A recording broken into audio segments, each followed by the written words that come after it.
want to show you how I would paint a painting with the background that I want to change the color on. I initially had this blue background, and I decided to change it to a more charcoal brown cream colored background that I want, because I'm going to be painting a Indian war horse, and the horse is going to be a darker brown blackish with some other pops of color on him for some markings. So what I would do is I drew out the horse first on the canvas, and then I have my favorite brushes that I use. My favorite brush is the Filberts, which are the rounded ends, because they're nice and soft, and you can blend. You can use this kind of brush for wet or dry painting, and you can make your own little designs and try to blend. And with blending, I also use these brushes. They're kind of cheap. I got them in the kids' painting department, and I like to use a different brush for each different color that I use, so I don't mud up my colors. But these are just cheap little hard bristle brushes for blending wet or dry. And the other brush I use is this really long stem hard bristle brush that you can use to dig up little hairs out of your painting, and just wipe them on your glove and then on your apron or whatever, because that way you can get all the little hairs off your painting. I have cats, dogs, whatever, and I'm always getting hair in my paintings, and they're leaving their mark for me, but that's okay. I'll figure it out. So when I paint the background, I always like to keep it a little damp, and so I use this, instead of getting a whole system for airbrushing, I get a can of Propel, and I have this little container full of water. And when I turn the can of Propel on, I can just spritz water all over the canvas. That way, it doesn't leave spots, because if you use a spray bottle like this, you should only use it in the beginning of a painting, or unless you're doing watercolors and you want certain marks, or you can add salt or something that would make those kind of marks for yourself. But I don't really prefer that on this particular painting. So I only use the squirt bottle in the background of a painting before I get started, just to dampen the canvas. I usually use about 3 different colors for my background and blend those in, so it can give it some type of dimension. I don't like to use more than 3 or 4 colors, because I don't want it to either get muddy, and I also don't want it to look too chaotic. Like I always say, when you paint a room, if you have more than 3 colors or so in a room, it kind of looks a little chaotic, and I don't like that personally. So I go from light to dark, and I'm going to use some creams and tans with a splash of magenta in the background. And then I also want to put some stars in the background before I paint my subject, so that way the stars are looking like they're in the distance. You don't want to put the stars on your subject. So after I put the chocolate layer down and blend those in, and I'm going to use this angle brush to try to get around the edges of the horse. And I'll probably go over a little bit on the horse, and that's okay, because I'll know where that line is. I'll be very careful about it, because I've already got this blue background, and I'm trying to figure out, I don't want to waste another canvas, so I'll just figure out how to work it through. And then when I flick the stars on, I'm sure you might have seen some videos or whatever how you do stars, and you can flick them on with the brush, or flick them on with the paintbrush, or tap it like this with another brush, and so you can tap the stars all over. And once I do that, I also have one of my favorite little, matter of fact, I don't even know what this is. I have 3 of them. It's a little rod, and on the end they have little balls, and I have different sized balls. So once I flick the stars on, if I dip this in the white paint or yellow paint or whatever for just some dimension to make your stars 2 different colors, once I dab it on the canvas, I actually get 3 stars out of each one that I dip in there. So that way I can be more precise on where I want some other stars that the flickering didn't get.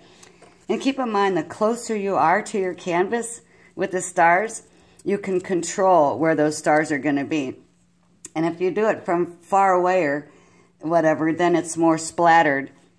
And then another thing I've noticed with painting stars is I like to do it directly above the canvas. If you kind of tap your brush at an angle and flicker your brush at an angle, your stars actually kind of get a drag to them. Unless you're making shooting stars, then I would suggest just doing it directly over the canvas. Okay, let's get started. I start by putting a little bit of water in each of my trays.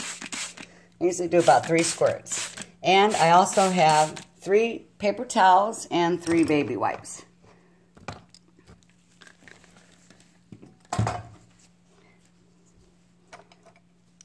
I'm going to start with my Filbert round brush, and I'm going to dip it in. I go light to dark, and I have different brushes for different colors because, like I said, I don't want them to get muddy. So I'm going to dip it in my unbleached titanium white, mixed in with my burnt sienna, or raw sienna, I'm sorry. So I'm going to mix those 2 colors, and I'm going to start by making little swirly X's, like little kind of smiley faces, like that.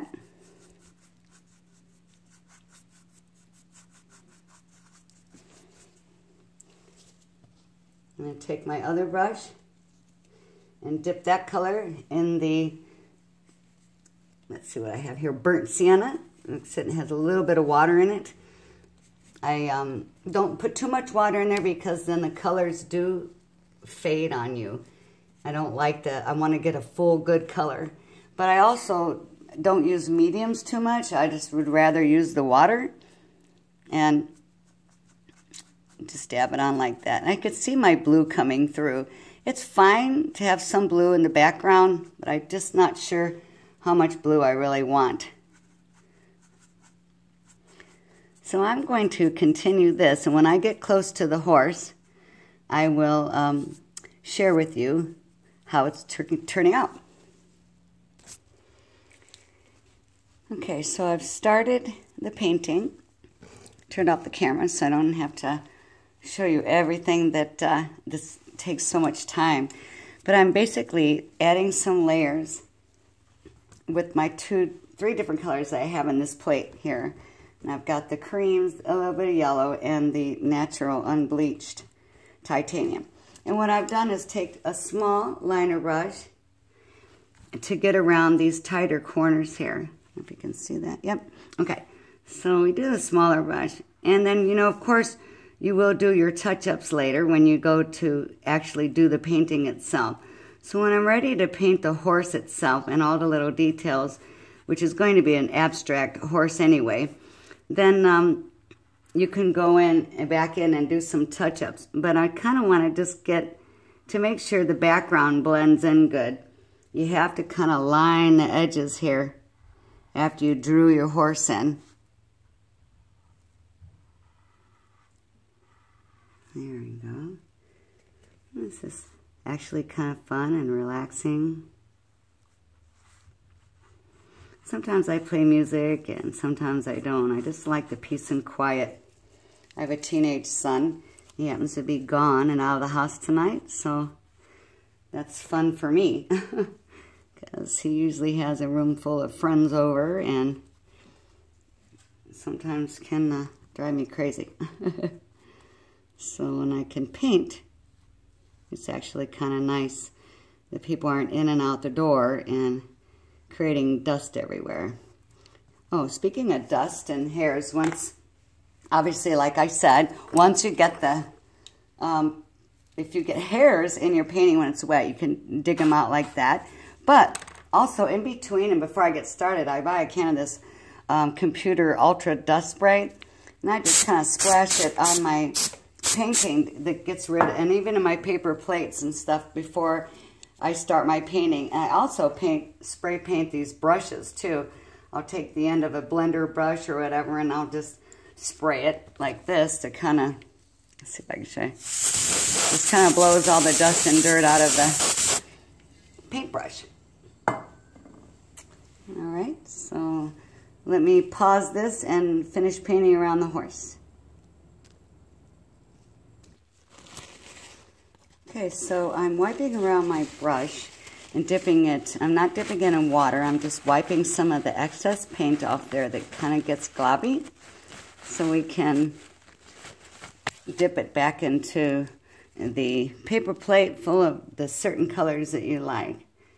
And then you just kind of, the way I paint, I just kind of hold the paintbrush at the very end and kind of freestyle some of my drawings. And paintings, rather. And there. Now, the background is pretty much done. Just adding a little more chocolate in there to kind of get it to blend in. And notice how I'm painting over the horse more because I'm going to line him up a little bit better later. But I have my general outline and the idea of where I'm going to put his body. So I think my colors are looking pretty good here. A little bit of dark down in this corner. Oop, sorry about that. A little bit of dark here. Just kind of blending it in. And see, if I didn't wipe my brush, my colors would be a little too muddy. And I'm really liking the burgundies that I decided to put in there. And what I want to do is like it drips down the edge, but sometimes if you wipe it, you get this line along the edge here. So what I like to do is just kind of, instead of a brush, I take my fingertips and just kind of get the edges off there and then just wipe it on the old apron. I do the same thing all the way around. Sorry about these camera shots. I don't think I'm getting it very well. I'm hoping that you can see what I'm doing here. Okay. All right, well, thanks for watching, and I'm going to let this dry, actually overnight, because I do have some thickness in the brush strokes. So now I'm getting a light glare. So I have some thickness in these strokes, and it creates a little bit of a 3D effect, but what I want to do is make sure that I don't be tempted to overwork my painting. So I can overwork it, and when you overwork a painting, it just looks a mess. I'm one of those type of painters that sometimes I feel like I just don't know when the heck to stop, and geez, it drives me crazy. And this is just a brush stroke technique. It's just a smiley face kind of swirly. I have many techniques of painting, and this is the look that I want for this particular painting, more on the abstract line. And then I'm going to fill in the horse, and when I go to do some details, I'll set that out in another video. Thanks for watching.